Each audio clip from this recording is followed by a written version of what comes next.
Well, welcome to this live question and answer session on childhood eczema.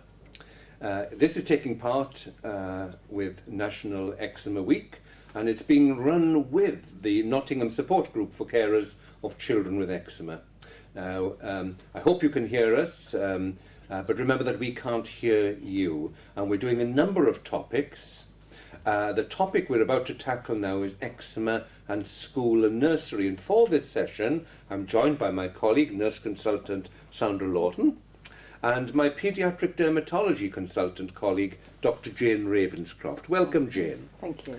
And so do send in your questions to us or using the Q&A box on your screen. We'll do our best to answer them in real time, but we may not get time to answer them all. So let's start off, Sandra, perhaps with some general advice. You've been involved a lot with liaising with schools and nurseries. So what would be your general advice on eczema and school and the nursery? I think the important thing to start with, is to prepare and plan.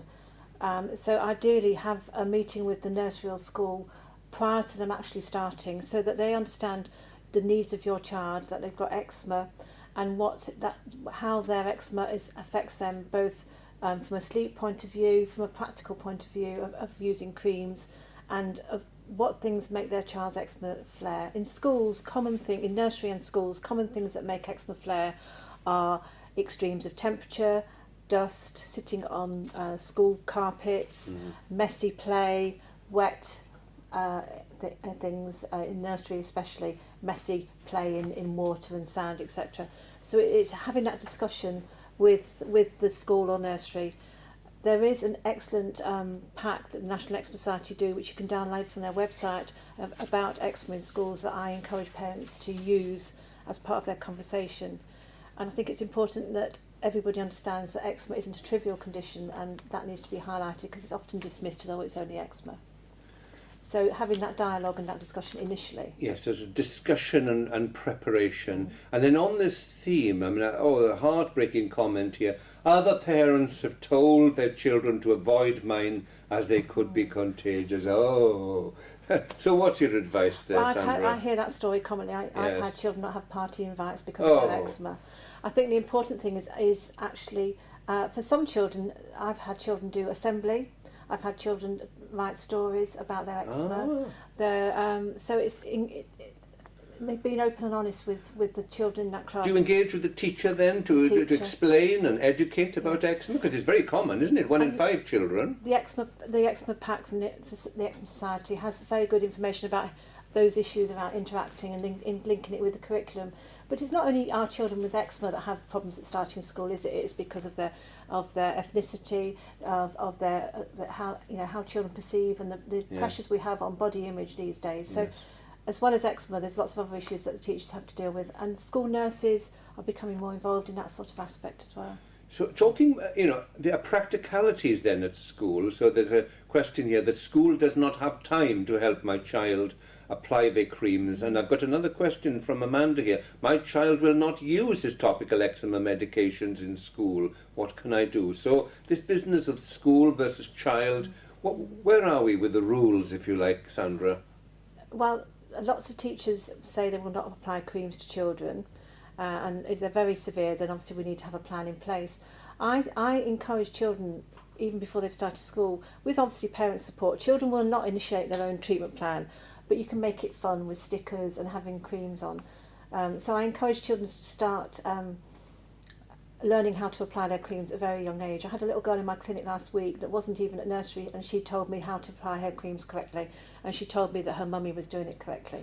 So I think it's really important that children understand at a very early age. Yes. And if they don't like a cream, find one that they will have at school that they can apply easily for washing their hands and everything else. Ideally, most schools have a medical room. I don't expect children to be going to the school toilets to put their creams on. So it's having that discussion with the school and the school nursing team. And who should have that discussion? The parents, yes. And the health professionals, because sometimes we write to schools to explain and ask for that help, or sometimes you would contact the school nurse or something like that. But school nurses aren't based in one school, so that's important to realise that they often cover a nursery, an infant, a junior and a secondary school. So it's finding out where your school nurse is and having that dialogue. So on the school theme, a question here, Jane, that my child is being bullied about their looks and school does not seem helpful. What can I do? What is the best way to confront the bullies? Bullying's a huge problem. It's a huge problem in schools generally now, and if you have something that makes you look different, then you can be more of a target for the bullies. And so it's really important in a child with eczema that one, you get the eczema under as good a control as possible, and the child, remember the child is not eczema. You know, eczema doesn't define the child, it's just a very small part. And encourage the things in the child which are positive and try to take the focus away from the eczema. So look at ways that will build up your child's resilience, whether that be finding something your child's good at, finding something that your child enjoys, something that will distract your child from thinking about their eczema, and encourage them to take part in activities where their eczema doesn't hinder them. And there are lots of activities where that is the case. Bullying at school should be dealt with firmly by the school, and you need to talk to the school about what they are doing in the school situation. But unfortunately that's not enough on its own, because the internet now means that bullying can take place outside school. It can also take place, you know, in the playground and away from school. And realistically, school dealing with the bullying is not the whole answer. You need to also look at ways to make your child more resilient in order to protect them from those damaging effects of the bullying. So that's interesting, Jane. It's not just about telling people not to bully, it's more to develop your own child's resilience. Would you ever write to the school, to the teacher? I mean, apart from encouraging parents, and very often when I talk to parents, they've already been down to the school, and you know, school teachers are working very, very hard and they've got 100 problems to deal with, but do you sometimes write to the school just to say this is having an impact on the child's life? I think the contact between the medical professional and the school is very important. Yes, it's needed, and certainly I would write to the school, explain about the child's eczema. Yes. I think the issue of bullying specifically is part of that conversation, but I think that the school must be doing everything in their power, but remember they can't stop it completely, and that other methods are needed. Well, on a related theme, we have a question here from Phaedra. Thank you for your question. It's what psychological therapies would you suggest for children, and is there any evidence? Jane, what's? I mean, we often work with psychologists, don't we? What is your view on psychological therapies? Psychology and eczema, again, you could talk about all day, because there are many links between your psychology and your eczema, not least that stress can bring on eczema, also that there is emerging evidence that inflammation in the skin can actually directly affect the brain and cause your mood to be affected by your eczema. So that is definitely an important link, but what is less clear is whether specific psychological interventions are helpful for eczema, and there's a great need for better studies in this area. And there is currently a study on mindfulness in eczema going on. What was that? Mindfulness. Mindfulness, okay.